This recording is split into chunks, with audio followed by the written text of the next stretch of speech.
సాహితీ మిత్రులందరకు హృదయపూర్వక నమస్కారాలు.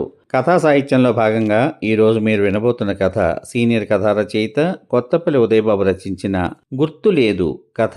ఈ కథ సహరి అంతర్జాల వారపత్రికలో శంకు విఠల్ ప్రసాద్ కొసమెరుపు కథల పోటీలో సాధారణ ప్రచురణకు స్వీకరింపబడిన కథ. విందాము మరి. సీనియర్ కథా రచయిత కొత్తపల్లి ఉదయబాబు రచించిన గుర్తులేదు కథ. భోజనం చేసి మధ్యాహ్నం పూట టీవీ ఆన్ చేసి ఛానల్ మార్చుదాం అని రిమోట్ చేతిలోకి తీసుకున్నాను. అదేనండి మా ఆవిడ డైనింగ్ టేబుల్ సర్దుకుంటోంది. సవ్యంగా సాగిపోతుంటే వృద్ధాప్యము ఒక వరమే, ఏ అనారోగ్యం దరిచేరనంతవరకు. ప్రస్తుతం నా జీవితం ఆ వరప్రభావంతోనే నడుస్తోంది. జీవితంలో పిల్లలిద్దరూ కూడా స్థిరపడ్డారు. చక్కగా భార్యాభర్తలిద్దరూ ఒకే బాటగా సంసారాలు చేసుకుంటున్నారు. పదవీ విరమణ ఇంకా 4 సంవత్సరాలు ఉండగానే హాయిగా బాధ్యతలు పూర్తి చేసుకోవడం వల్ల ఆ 4 ఏళ్ళు ఉత్సాహంతో పనిచేసి మంచి ఆఫీసర్గా రిటైర్ అయిపోయాను. పదవీ విరమణ అనంతరం వచ్చిన గ్రాట్యుటీ, ఇతర అలవెన్సులు డిపాజిట్లుగా పెట్టుకుని ఆ వచ్చే వడ్డీ డబ్బులతోటి, పెన్షన్తోటి మేమిద్దరం సుఖంగా జీవితం సాగించేస్తున్నామని చెప్పాలి. సిటీలో అమ్మవారి ఆశీస్సులతో నాకు దగ్గరలోనే సొంత అపార్ట్మెంట్లు కొనుక్కున్న నా 2 పిల్లలు 15 రోజులకు ఒకసారి వచ్చి నలుగురు మనవలతో ఇల్లంతా సందడి చేసి వెళ్తూ ఉంటారు. ఇక నిత్యం మాట్లాడుకోవడానికి ఈ ఆధునిక సాంకేతిక యంత్ర హస్తభూషణ ప్రపంచం, అదేనండి సెల్ ఫోన్ ఉండనే ఉందిగా. అన్నట్టు ఫోన్ అంటే గుర్తొచ్చింది. రోజుకి 2-3 బ్యాంకుల నుంచి ఊరు పేరు లేని కాల్స్. మీకు క్రెడిట్ కార్డు ఆఫర్ వచ్చిందని, తీసుకోమని, పర్సనల్ లోన్ కావాలా సార్ అని పేరు లేని నెంబర్ నుంచి ఒకటే కాల్స్. అబ్బాయికి చెప్తే అదేదో ట్రూ కాలర్ యాప్ అని ఫోన్లో పెట్టాడు. ఎర్ర రంగులో వచ్చిన ఫోన్ కాల్స్ స్పామ్ అయి ఉంటాయని, వాటిని లిఫ్ట్ చేయవద్దని చెప్పాడు. అప్పటి నుంచి అబ్బాయి చెప్పిన సూచనను పాటిస్తున్నాను. ఏమీ జరగకుండా ప్రశాంతంగా జరిగిపోతే జీవితానికి అర్థం ఏముంది? జీవిత పరమార్థం కూడా దేవుడు ఎప్పటికప్పుడు తెలియజేస్తూ ఉంటాడు మనకి.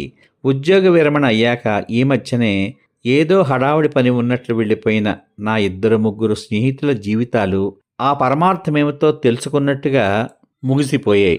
మనకి ఎప్పుడో ఒక రోజు వస్తుంది అనుకున్నాను అప్పుడు. ఏమిటి రిమోట్ చేతిలో పెట్టుకుని కొండబల్లి బొమ్మలా అలా కుయ్యబారిపోయారు? ఇటివ్వండి, ఆ దిక్కుమాలిన సీరియల్లో ఏమైందో ఏమిటో అంటూ వచ్చి నా చేతిలో రిమోట్ లాక్కుంది నా శ్రీమతి మీనాక్షి. అంత దిక్కుమాలిమైనప్పుడు చూడ్డం ఎందుకో స్వాగతంలో అనుకుంటూ ఉండగానే కాల్ వచ్చింది. సరిపోయింది, మీరు గదిలోకి వెళ్ళి మాట్లాడుకోండి అంది ఆమె తనకు కావలసిన ఛానల్ వెతుక్కుంటూ. అది ఛానల్ మార్చుకుంటున్నట్లుగా అనిపించలేదు. ఆమె తన ఆనందపు లోకంలోకి ప్రవేశిస్తున్నట్లుగా అనిపించింది. ఆ సీరియళ్లలో పడితే అది పూర్తయ్యేంతవరకు ప్రపంచమే పట్టదుగా ఈ రోజుల్లో ఆడవాళ్ళకి. సెల్ చేతుల్లోకి తీసుకున్నాను. స్పామ్ కాల్ కాదు కానీ పేరు లేదు. మొబైల్ డేటా ఆన్లోనే ఉంది. హలో సార్ అని మొదలుపెట్టాడు అతను.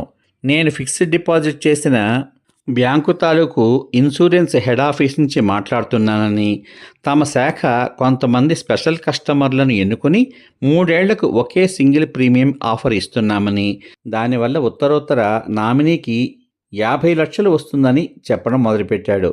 ఇదేదో ఆసక్తిగానే ఉందే అనుకోవడమే నేను చేసిన తప్పు అని చివరలో అనిపించింది. మీ పేరు, చిరునామా, మీ అకౌంట్ నెంబర్ ఇవే కదా సార్ అంటూ చెప్పాడు. వింటున్న నాకు అది సరియైన కాలే అని అనిపించింది. పాలసీ వివరాలు అడిగాను. ఒక 6 విషయాలకు వర్తించదు అని చెప్పాడు. చివరికి నాకు అర్థమైంది ఏమిటంటే, ఆ పాలసీ క్లెయిమ్ చేయాలంటే నాకు యాక్సిడెంట్ అయి తీరాలి. అప్పుడు ఒకవేళ ఏదైనా కారణం చేత నేను మరణిస్తే నా భార్యకు నెలకు 1 లక్ష చొప్పున 50 మాసాలు అలా నా అకౌంట్లో కంపెనీ మనీ వేస్తుందట. 3 సంవత్సరాల తర్వాత ఏమీ జరగకపోతే అప్పటి నుంచి ప్రతి సంవత్సరం ఆ ప్రీమియం కట్టి పాలసీ రెన్యువల్ చేయించుకోవాలట. నేను కట్టిన డబ్బు 1 పైసా కూడా వెనక్కి రాదట. నాకు ప్రమాదం జరగకపోతే నేను కేవలం వేలల్లో ప్రీమియం కడితే లక్షల్లో నామినీకి డబ్బు ఉచితంగా ఇచ్చే ఆ పద్ధతి వల్ల ఆ కంపెనీకి ఏం లాభమో నాకు అర్థం కాలేదు. శుభమా అని పాలసీ ప్రారంభిద్దాం అనుకుంటే నీకు ప్రమాదం జరిగి తీరాల్సిందే అని కస్టమర్ నాశనాన్ని కోరుకోవడం నాకెందుకో అపశకునం అనిపించింది. అటు సీరియల్ దృశ్యశ్రవణం చేస్తూనే ఒక చెవి ఇటు పడేసి కాల్ వివరాలన్నీ వింటున్న శ్రీమతి నా దగ్గరగా వచ్చి, మీరు అనవసరమైన వాటన్నింటికి కమిట్ అయిపోకండి. మీకు ఏదైనా అయితే నాకు వచ్చే ఫ్యామిలీ పెన్షన్ చాలు. నేను ఎవ్వరి మీద ఆధారపడకుండా బతకడానికి అంది భుజం మీద చేవేసి. అతను నన్ను నియంతృత్వంగా ఒప్పించే ప్రయత్నం చేస్తున్నాడు ఇంద్రజాలికుల్లా మాట్లాడుతూ. ఊగిసలాడుతున్న నా మనసును స్థిరం చేసుకుని నాకు ఇప్పటికే అలాంటివి 3 పాలసీలున్నాయని వాటి పేరు చెప్పి ఫోన్ పెట్టాక మీనాక్షి నా భుజం మీద నుంచి చెయ్యి తీసేసింది. బరువు తీరాక హాయిగా నిద్రపోయాను. అయితే నిద్ర లేచి చూస్తే ఆ సాయంత్రం వరకు 15 మిస్డ్ కాల్స్ ఉన్నాయి. నాకు వినపడలేదే అన్నాను మీనాక్షితో. వెధవ సీరియల్స్కి అడ్డం వస్తుందని నేనే సైలెంట్లో పెట్టేశాను మీ ఫోను అంది ఆమె. వెధవ అన్నది ఎవరినో నాకు అస్సలు అర్థమే కాలేదు. ఎంత ఎదిగిపోయావమ్మా అదేదో తెలుగు సినిమా పాట గుర్తుకొచ్చింది. అయితే నాకు మాత్రం యాక్సిడెంట్ ప్లస్ 50 లక్షలు మనసులోనే ముద్రించుకుపోయాయి. నేను మెల్లగా కళ్ళు తెరిచాను. తలకి ఏదో పెద్ద కట్టుకట్టినట్టుగా బరువుగా ఉంది తల అంతా. మీనాక్షి ఆతృతతో కన్నీళ్లతో చూస్తోంది. అది అచ్చు సీరియల్ చూస్తూ ఉన్న ఆతృతలాగే ఉంది. ఎలా ఉంది నాన్న? పెద్దాడు గొంతది. బాగానే ఉందిరా చిరునవ్వుతోనే సమాధానం చెప్పాను అనుకున్నాను. పెదవులు విచ్చుకున్నాయో లేదో తెలియలేదు. ఏం జరిగిందో నెమ్మదిగా గుర్తు చేసుకోసాగాను. ఆ రోజు కాలు వచ్చిన తర్వాత మీనాక్షితో అన్నాను, పోనీ చేసేద్దామో 50 లక్షలతో నీ జీవితం సుఖంగా జరిగిపోతుంది కదా అన్నాను 2-3 సార్లు. అన్నప్పుడల్లా నా భుజం మీద తన చెయ్యి పడేది. నా నిర్ణయాన్ని వెనక్కి లాగేసే కళ్ళెంలా. ఈ ప్రపంచంలో పుట్టిన ప్రతి జీవి మొదటి శ్వాసలోంచి 2వ శ్వాసలోకి అలా కొనసాగిస్తూ కాలంలోకి లాగబడతాడు. వాడికి ఆయువు ఉన్నంతకాలం లాగుతూనే ఉంటుంది. పచ్చిమిరపకాయ బజ్జీలు తినాలని ఉంది అన్నాను యథాలాపంగా. షాపుకి వెళ్ళి పచ్చిమిర్చి తెచ్చుకోండి, ఇంట్లో చేసి పెడతాను అందామె.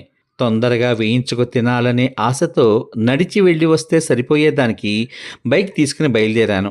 మలుపు తిరగబోతుంటే సెల్ మోగి కాలు ఏదో వచ్చింది అనుకుని నేను చేత్తో బైకును సందు మలుపు తిప్పుతూ సెల్ తీసి చూడబోయాను.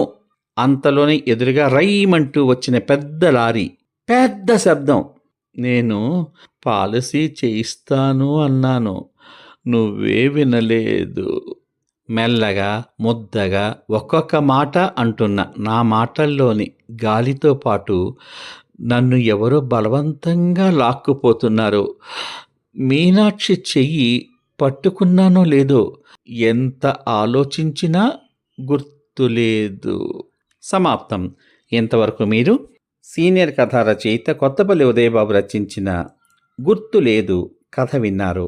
ఈ కథపై మీ అమూల్యమైనటువంటి అభిప్రాయాన్ని వీడియో కింద పొందుపరచమని కోరుకుంటూ, మీ సెల్ ఫోన్లలో ఇలాంటి కాల్ కనుక వస్తే ఏం చేయాలో జాగ్రత్తగా మీ జీవిత భాగస్వామితో ఆలోచించి నిర్ణయం తీసుకుని మరీ ముందుకు సాగమని విజ్ఞప్తి చేస్తూ మళ్ళీ మరో కథలో కలుసుకుందాం. అంతవరకు సర్వే జనా సుఖినో భవంతు. శుభమస్తు. స్వస్తి.